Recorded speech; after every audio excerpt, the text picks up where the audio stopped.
Now, moving further, and I'm on, hopefully slide 13 is where the end of part 1 will come in. The case study is my evolution. So I just gave you some ideas about my thought process as of now. So knowing myself 5 years into the organization, I realized I want to remain a petrotechnical inside out. That keeps me going. What keeps you awake at night? Petrotechnical expert in one way or the other. And what you see over here is what I made in 1995-ish. That is when SOTC came in. Before SETC was SOTC. In 1996, the O became E. O was oil field, E became Eureka. Eureka word was given birth in 1996. So I became part of SETC, and immediately there was an opportunity for me to go back and see who am I and how do I fit into the SETC. So I made something that as a petroleum engineer / reservoir engineer, petroleum engineer holistically speaking, there are 23 different potential sub-domains that I should be aware of. My competency level could be varying in that way. I had a bachelor's in petroleum at that point when I was hired with 2 internships beforehand. So I mapped my own competency in one way or the other. It's all relative. I let everyone, I'm giving you how I looked at it. Every person has their own way of looking at themselves. But this was my way of looking at it and said, where do I stand? And then the next 10 years.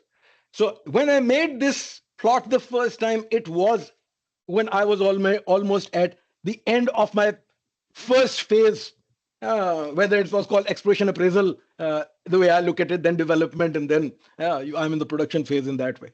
So in this way, opportunities came to me through positions, through responsibilities.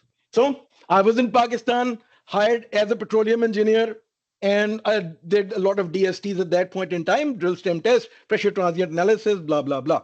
Then I realized that in order for me to remain an active petroleum engineer and have a career in it, my bachelor's is not going to take me a lot. Maybe in the heart of my heart, I felt as if I need to go for master's. I had the scholarship for PhD as well. But after master's, I realized enough. Right or wrong is subjective. But that is where I learned something else. Then I came back. Syria was there. And in the Syria, I had the petroleum engineering thing. So my screen is on the left side. So time and again, you might see me looking a little bit on the left. TPS is testing and production services coordinator, allowing me to understand what is happening in DSTs and perforations and all the other things we were doing. Performance Enhancement Group, PEG, which was a joint venture between, at that point, Dowell, which is cementing group and stimulation group, and then Wireline at that point in time. So eventually, and then for a year or so, I was also AFPC, which is Al Furat Petroleum Company, which is a Shell's joint venture in Syria. I was the account manager, so sleeping with the contract. And I realized I'm not that sales kind of a guy. That's not my. I enjoy all the other part of the thing. But the thing that made me at that point, and when anyone who has known me from a customer side or internally at that point in time, they will call me the doctor of sick wells, because that is where I started to relate to PI of a well. What do I need to do? What is the PI? Why the PI is the way it is? What is the skin right now? What can we do to change it? And that was how, mostly vertical wells, but that was my first number one. And through these 10 years of different opportunities, responsibilities, my competency started to raise in a few of the elements that I listed over here. So I started to grow a little more into knowing what is happening at the reservoir scale from a wellbore centric going forward, not from a reservoir centric coming in. I'm PI going out, not recovery factor coming in, not a simulation guy.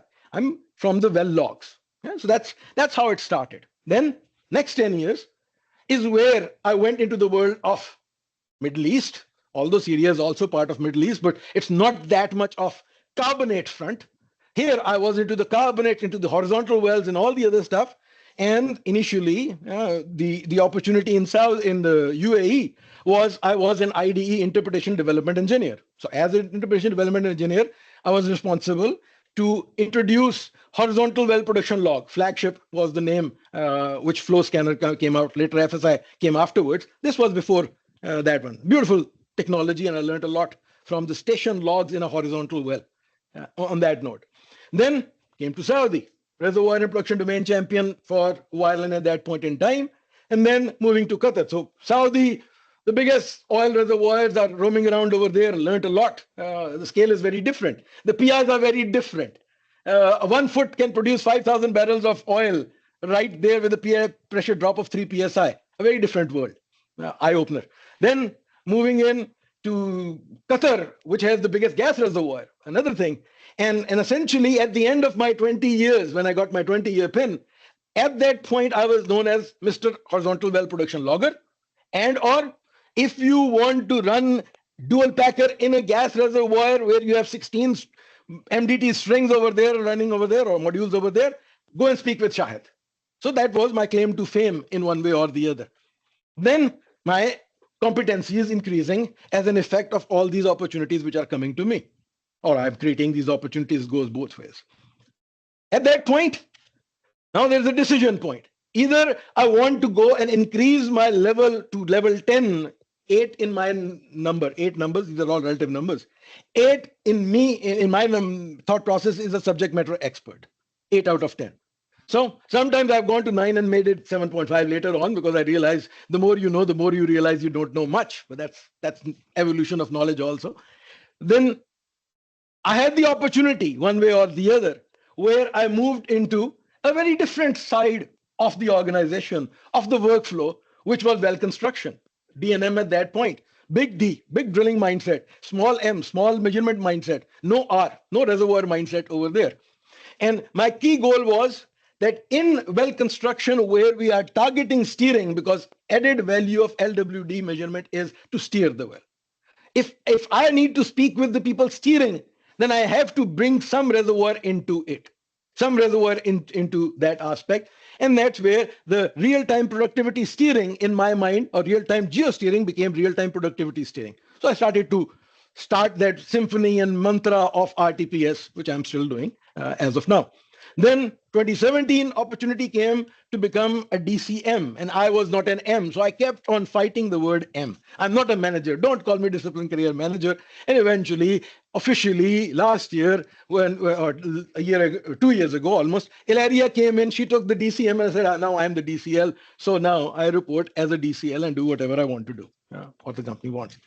I was also blessed the opportunity to take over under my wings the domain which was geoservices domain, Surface Formation Evaluation Group. SFE is not senior field engineer. These are surface formation evaluation team.